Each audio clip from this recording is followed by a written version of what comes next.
अरे सुनो, एक क्वेश्चन बचा हुआ था कल का, उसको हम खत्म करके फिर शुरू करते हैं कोऑर्डिनेट, है ना। एक क्वेश्चन खाली देख लीजिए। कल हम क्या बताए थे कि बाइनोमियल का जो कोएफिशिएंट है उसमें दो दो करके लिखा रहता था, नहीं लिखा रहता। क्वेश्चन हम ऐसा लिखना मत अभी। क्वेश्चन में ये लिखा रहता था कि if 1 + x to the power n is equal to nc0 x पे पावर 0, ऐसा करना, प्लस nc1 x पे पावर 1 nc2 x स्क्वायर। इस प्रकार से लिखा रहता था। जो नहीं पढ़े हैं उसको देखना नहीं है, बस 5 मिनट का। तो जो किसी एग्जाम में, जैसे कि मान लो कि जेईई है या कोई भी एग्जाम है, उसमें क्या एनडीए है, कुछ ट्वेल्थ बोर्ड में तो नहीं ना आ रही, तो उसमें जब पूछता है तो कभी कभी चेंज कर देता है इसको। जैसे ये NC0 का ना, इसको 3-4 तरीके से लिखता है एग्जाम में। ऐसे भी लिखता है N0, ऐसे कर देगा, समझे, या इसी NC0 को खाली C0 लिख देता है। तो नोटेशन है, कोई टेंशन नहीं। जैसे एग्जाम में ऐसा नहीं लिख करके ऐसा लिखा रहता है, NC0 की जगह लिखा रहेगा C0, फिर NC1 की जगह लिखा रहेगा C1, फिर यहाँ लिखा रहेगा C2, फिर यहाँ लिखा रहेगा CN, ऐसा लिखा रहेगा। समझ जाना है इसको, ठीक है।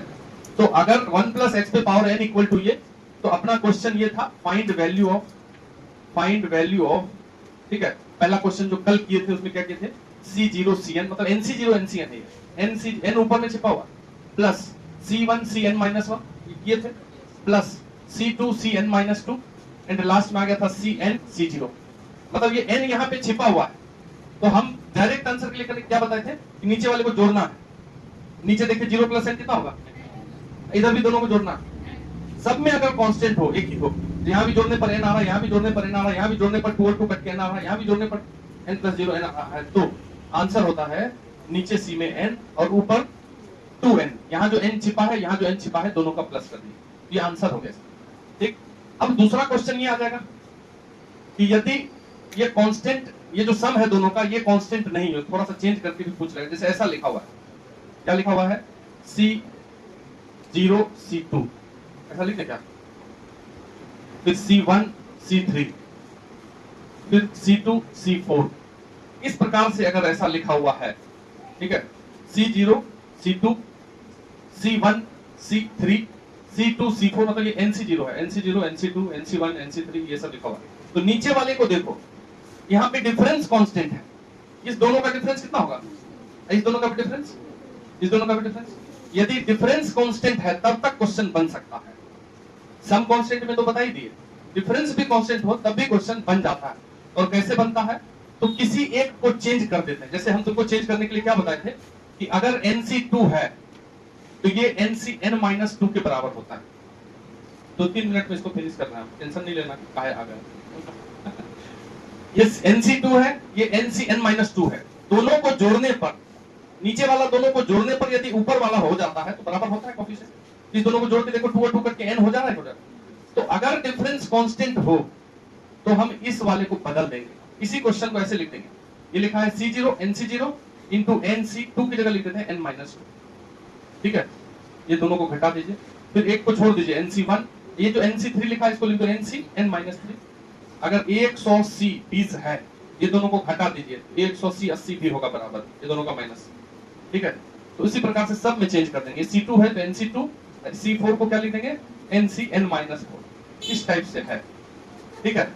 अब तुम इस दोनों को जोड़ के देखो, इसको अब जोड़ो तो क्या हो रहा है, ये दोनों को जोड़ो ना, n -2 + 0 n -2, इस दोनों को जोड़िए, n -3 + 1, ये भी n -2 बराबर आ गया। अब इस दोनों को जोड़ो, n -4 + 2, ये भी n -2, यानी कि अब फिर वही बात आ गया, सबको जोड़ने पर बराबर ही आ रहा है। कितना आ रहा है, तो आंसर हो जाएगा C के नीचे n -2, ठीक है। ऊपर क्या हो जाएगा 2n, n + n दोनों का, ये आंसर हो जाएगा। अच्छा एक चीज और, कभी भी बाइनोमियल थ्योरम से जब क्वेश्चन आता है, तो अगर आंसर तुम्हारा ये आया है तो ये नहीं रहेगा आंसर।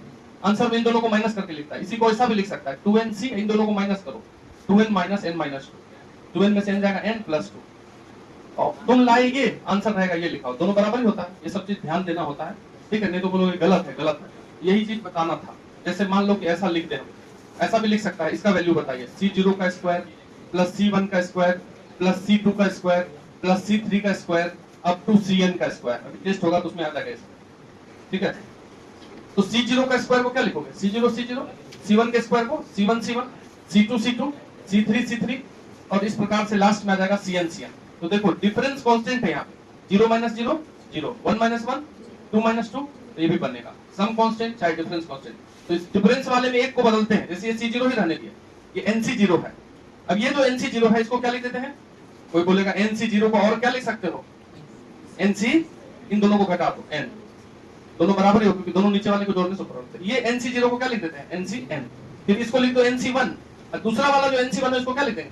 NCN-1, दोनों को घटा दिया। इस प्रकार से NC2, C2 को लिख देते हैं CN-2, ऐसे बढ़ते हुए चलेंगे। अब दोनों को जोड़ के देखो, इसको जोड़ोगे तो क्या होगा? N, इसको जोड़ोगे तो क्या होगा?